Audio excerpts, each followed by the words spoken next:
Барлықтарыңызға сәлем. Бүгін мен осы видеода сіздерге өзімді таныстырғым келіп отыр.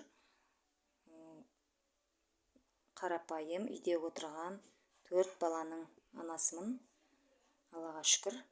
Үйде отырып, осылай қолөнер арқылы табыс тауып, YouTube канал ашып, видеолар салып, енді бастап жатырмын. Сондықтан алдағы уақытта көптеген видеоларым болады. Басқа да тігін арқылы басқа да дүниелер жасап көрсететін боламын.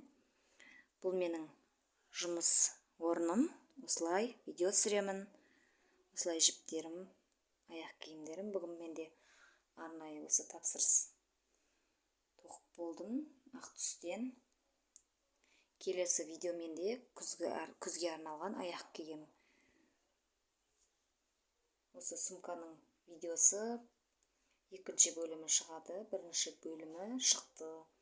Маған тіркеліп, өз ойларыңызды жазып, не жасап үйренгілеріңіз келеді, қандай дүниелер видео жасап салайын, соларды айта кетсеңіздер, өте қуанышты болар едім.